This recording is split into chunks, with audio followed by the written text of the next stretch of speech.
A primeira lição de hoje vai nos falar sobre a introdução ao Pentateuco. Nós teremos aqui uma visão geral sobre o Pentateuco e trataremos alguns pormenores acerca destes fabulosos livros que compõem o início da Bíblia Sagrada.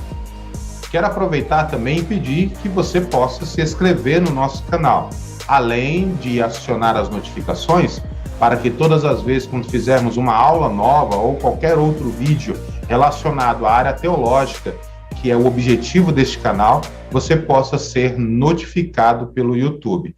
Deixe o seu comentário e compartilhe esta aula com outros professores, com outros alunos, para que eles também possam pegar o subsídio e as orientações para esse novo trimestre da nossa querida Escola Bíblica Dominical. O primeiro tópico da nossa lição vai nos falar sobre o Pentateuco, mas no sentido etimológico. O que significa a palavra Pentateuco? É óbvio que é do conhecimento de todos nós que penta significa 5, né? E teuco significa livros. Mas, de forma mais técnica, é exatamente como aparece aqui na tela. Observe que esta palavra Pentateuco, na mesma forma como está aí na tela, significa pentatefixos, literalmente 5 partes ou seção. É composta pelos 5 primeiros livros da Bíblia Sagrada. São os 5 primeiros livros que compõem a Bíblia Sagrada, que é Gênesis, Êxodo, Levítico, Número e Deuteronômio. Esses são conhecidos como o Pentateuco. Essa palavra Pentateuco é de origem grega, veio surgir posteriormente. Mas a palavra muito conhecida entre os judeus é Torá, que é a lei de Deus. A Torá também é conhecida como Torá Sefartita ou Toru Askenazi, significando isso, é praticamente o mesmo significado, só muda a questão da pronúncia.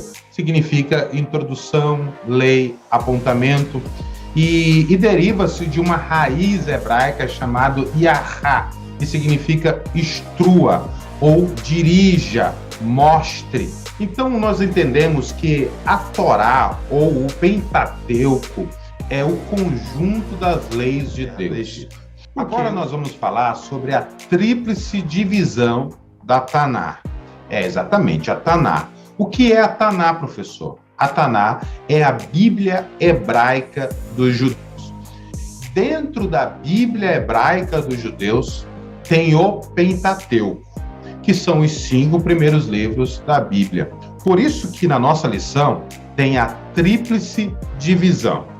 Conforme é registrado em Lucas, capítulo de número 24, no versículo de número 44, aonde Jesus se referiu tradicionalmente ao Antigo Testamento, ou seja, toda a composição do Antigo Testamento, que são as leis, os profetas e os salmos, que na língua hebraica, ou seja, na visão e na concepção literária dos judeus, os 5 primeiros livros da Bíblia é conhecido como a Torá, o livro dos profetas é conhecido como Nevrim, e os livros dos escritos, que são os salmos, os sapienciais, é conhecidos como Ketuvim, conforme aparece aí na sua tela.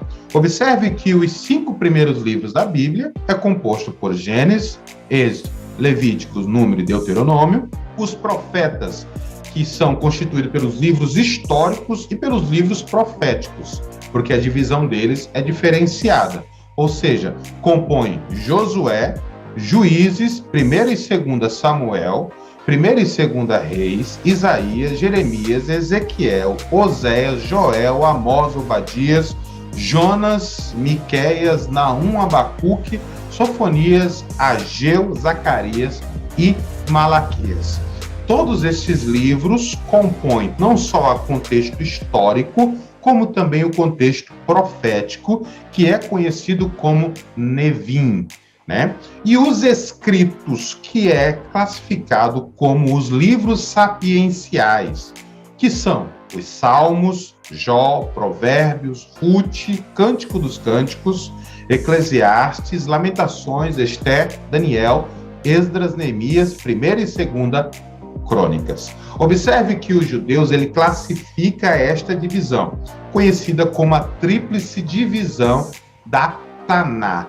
Ou seja, dentro da Taná tem essas três divisões e a mais importante para os judeus é exatamente a Torá, que são os 5 primeiros livros da Bíblia hebraica. E da nossa Bíblia também, né? Os 5 primeiros livros da nossa Bíblia também. Uma curiosidade sobre o surgimento dessa palavra Taná, que ela é gerada ou ela foi criada das iniciais das primeiras letras da divisão da Bíblia hebraica, ou seja, a Torá, o Nevim e o Ketuvim, aonde se forma a palavra Tanar, que é conhecida como a Bíblia dos Judeus. Professor, e aqui um dos propósitos do Pentateuco é revelar o Deus soberano, um Deus criador. Enquanto lá no Egito precisava de um Deus para tudo, né? Precisava de um Deus para tudo. Deus se revela como o Deus que pode fazer todas as coisas que o povo precisa. Todas as necessidades da humanidade, do povo, Deus ele pode suprir. E foi exatamente isto que Deus revelou a Moisés em Êxodo, capítulo 3, versículo 14, quando Deus envia Moisés. Moisés faz a pergunta que é em nome de quem, né, que ele vai, e Deus responde para Moisés. E disse Deus a Moisés, eu sou o que sou. Disse mais, assim dirás aos filhos de Israel, eu sou, me enviou a vós. Ou seja, era para Moisés chegar lá e dizer, olha, o eu sou me enviou. Né? O eu sou me enviou. Isso no nosso idioma, no nosso português. Né? Isso no nosso português. Mas quando nós olhamos o hebraico, nós encontramos a expressão Vaomer Elohim er Moshe, R-er Asher, R-er. Ou seja, R-er Asher, R-er não pode ser traduzido como eu sou o que sou. Né? Não pode ser traduzido. Ele não tem como traduzir no presente isso. Não tem como. No hebraico não tem como traduzir no presente. Tem que ser no futuro. Eu serei o que serei. É o que está escrito aqui nessas letrinhas aqui, ó. Eu serei o que serei.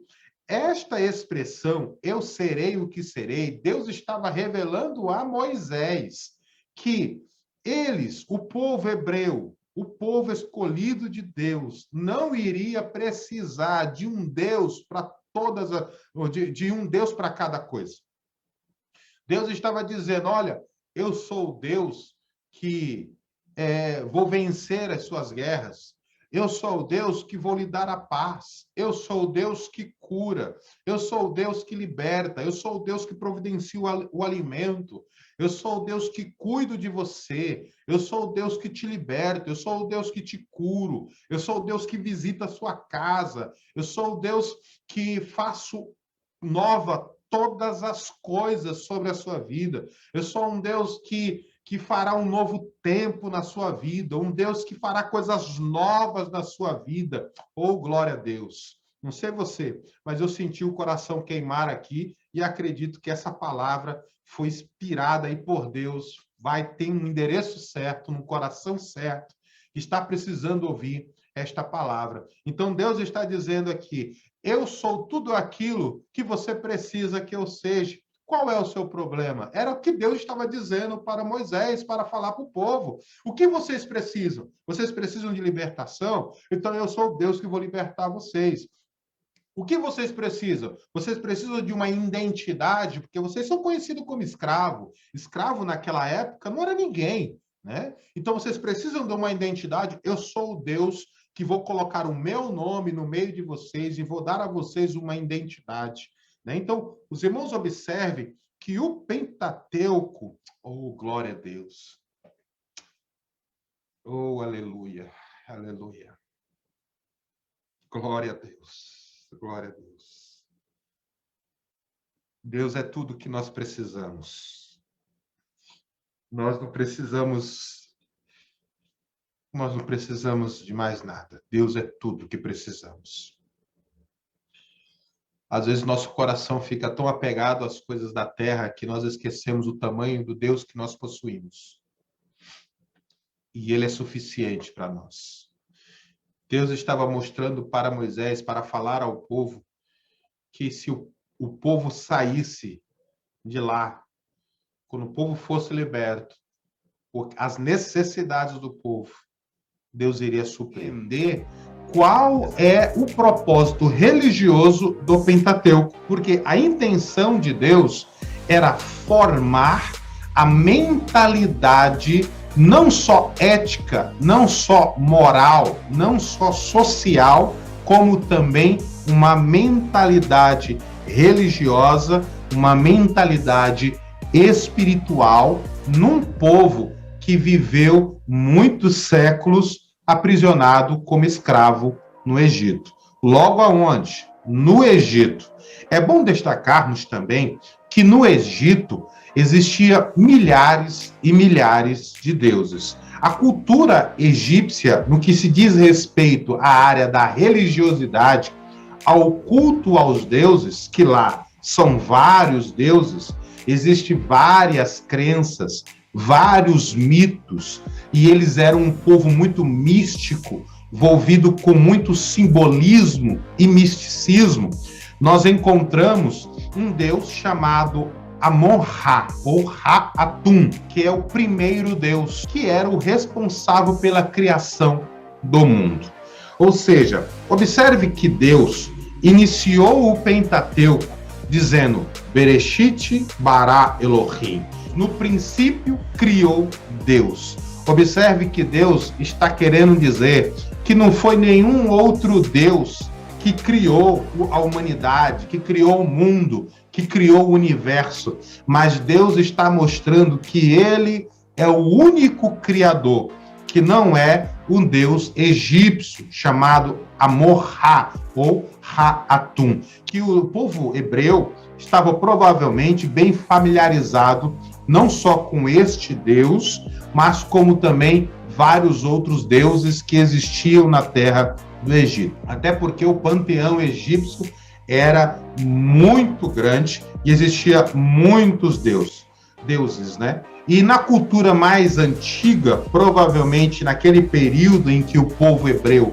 estava em cativeiro no Egito, provavelmente eles tinham muito contato e familiaridade com os deuses e a cultura religiosa egípcia. Agora você imagine um povo passar em torno de 400, 430 anos aprisionados, cativo dentro do Egito, aprendendo tudo o que é acerca do Egito. Então, um dos propósitos do Pentateuco era mostrar à nação eleita, à nação escolhida de Deus, que não era os deuses do Egito, que eram os deuses supremos, os criadores, né? O Deus que fazia chover, o Deus que fazia a planta crescer, o Deus Nilo, né? Que via a fertilização das terras. Não era nada disso, mas era o Deus criador do universo. Ele estava mostrando ao povo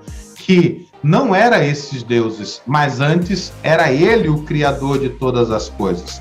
Então, um dos princípios, dos objetivos do Pentateuco era formar esta mentalidade no povo. Era mostrar ao povo que não eram esses deuses, mas era o próprio Deus, o criador de todas as coisas.